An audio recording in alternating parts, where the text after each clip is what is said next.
Here in lesson 4, we're going to talk about my three-pronged approach to becoming a leader of influence. With all things, there is a way to develop oneself to become a leader of influence, just as one example. And that's what I'm going to be talking about here in this particular lesson. In the beginning, we talked about whether or not there was a born leader or not. Is that a myth? We discussed that. Then we talked about the qualities of a good leader. Then we talked about the leadership skills of a good leader.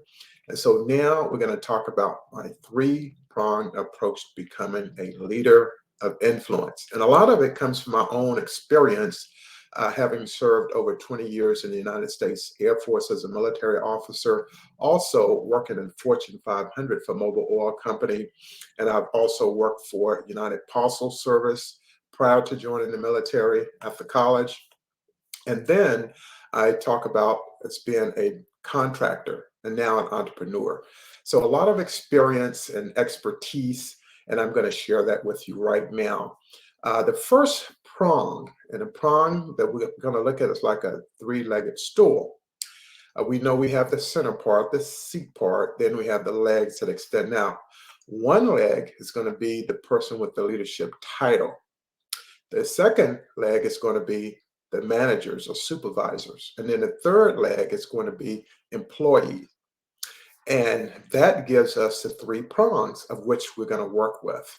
And so a leader of influence has no problem with developing other leaders within his organization, be it a manager or an employee. And in essence, it actually strengthens the organization because the more leadership expertise an organization has or a team has, the greater its rate of productivity. The bottom line is we want to improve on the business performance of the organization. And in the process, we want to maximize the human capital as well as to increase the revenue, retain talented employees. So employee retention from the talent management side of the house, and continuously develop more and more and more leaders, and those specifically leaders of influence. So step one is continuous learning. We must put ourselves in a position to always learn, whether it's through a book, whether it's through going to a movie, to see a movie that's all about leadership, people that you know that are leaders in your community, maybe a mayor, or maybe a governor, a state senator, a house representative for a given state. All of these things represent leadership in one form or the other. And in that particular case, we're talking about people who have their leadership title. But it could be the quarterback on a football team. It could be a women's soccer coach. It could be the athlete on that women's soccer team. So it could come from anywhere, but continuous learning. No one becomes an expert without learning how to become one. That's why teachers are so important, and instructors too. And so continuous learning is one element of that three prong. And it can apply to the leader with the title, the manager, or the employee. So we want to continuously put ourselves in a position where we're always learning. And in my particular case, having served as a military officer, I attended every leadership school that was offered to me.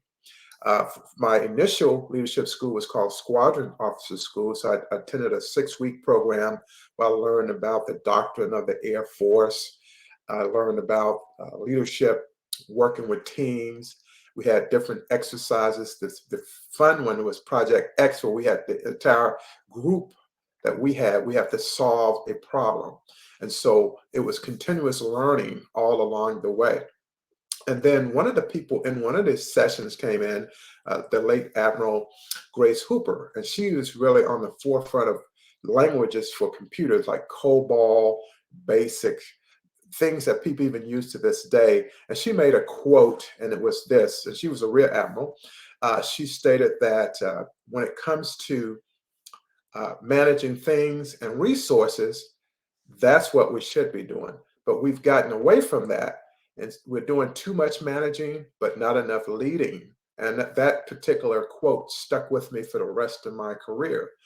And so what she's saying is that we have to ensure that we lead people and that we manage the resource and don't overmanage employees. In other words, she's saying the employee, our subordinate, is in a leadership role too.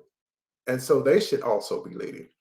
The second prong in the three-step prong, the prong itself, is one whereby we volunteer or get recommended for leadership responsibilities in that organization, because nothing beats experience. And by getting experience and being recommended for it, it means that you are being positioned for even greater responsibilities and duties in the future. And then if you don't have those experiences, you don't know what to do. You don't know how to lead people. You don't know how to lead yourself in that process. And so you wouldn't be able to put all that influence in there because, again, you're not a born leader. You have continuous learning and you need to apply the experience that you get from working with people and supervising them. So you may be on a project, for example, a source selection team. That's when you go out and you have contractors send you in, 10 to 12 contractors send you in their quotes for doing the work. And you will have to resolve that. You have to visit the plant. You would talk to the CEO of the company. You talk to the executive vice presidents. You talk to the people in finance, HR, you name it, the entire spectrum of business or corporations. And by leading a team, that would position you to understand leadership. And you will make some mistakes, but failure is not final, but you will learn from it. And so thus far, we've talked about continuous learning and actually being put in leadership roles. And then the third is to receive training, leadership training, whether it's a seminar, webinar, leadership development workshops, of which we provide at Wealth Building Academy, LLC.